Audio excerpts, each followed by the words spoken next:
Sprouting your own superfoods is healthy for you and for the planet. Do you realize what a low carbon footprint that is? That you're able to do your own indoor gardening all winter long? Now just think about one fact. It takes a whole acre of land to produce 40 pounds of animal flesh. Now that's not very earth-friendly. And what are they feeding these animals? Everything is grown with pesticides, herbicides, and fertilizers. And the methane gas emissions from all the manure contributes to global warming. And just think about all the water that's needed for those animals. And the runoff finds its way right into the ocean and destroys our coral reefs. Sprouting. It's the biggest nutritional bang for the buck and the lowest carbon footprint ever. So talk about going green. Come and join me in the kitchen and let's get sprouting. Sprouts are nature's superfoods. When seeds are germinated, they have more enzymes and vitamins than anything you could ever harvest from the mature plant.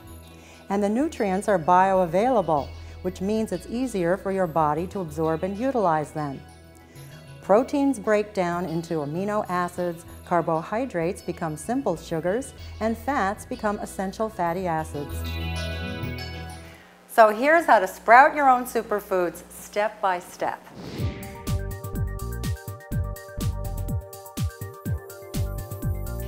So after you've checked for stones and viability of all the seeds, you rinse them.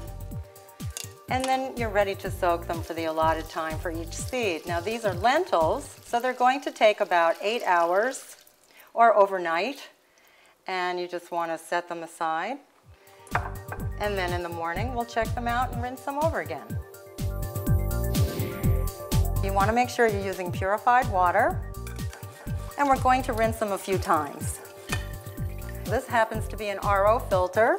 And then you want to make sure that there's nothing floating to the top, anything that's not viable and not going to sprout for you. You want to make sure that you take that out. And then it's this simple. They just go right into the sprout bag, just like that. Now what you're going to do is, you're going to hang them up so they can drain. If you'd rather not have sprout bags hanging from your cupboards, or if you don't have handles on your cupboards, here's another great way to do it. You just take a plastic container, a pitcher like this, and hang them right inside. So 2 or 3 times around, and then just tie it up. So as you can see, they'll be draining right there in the pitcher. If it's very dry in your kitchen, you can just put a cover on it and that will retain some of the moisture. So if you're going to be gone all day, you just need to water it in the morning and it'll be good to go until you get home from work. This is also a great way to travel.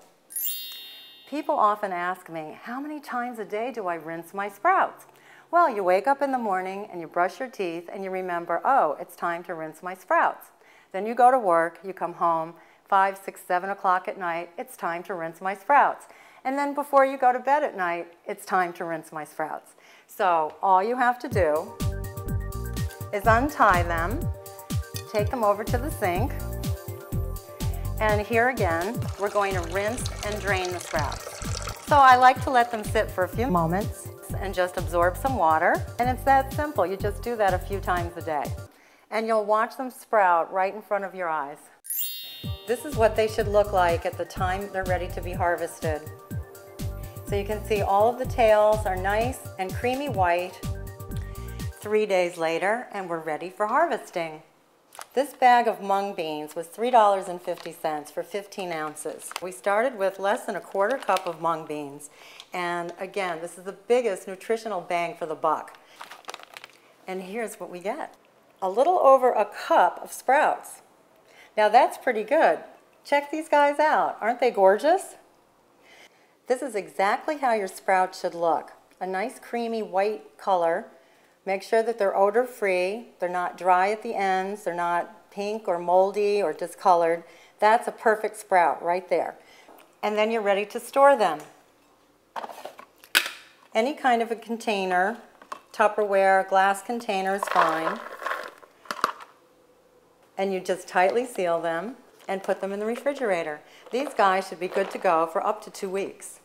And remember, they're still growing right up until the time that you start crunching them. So these are truly raw living foods.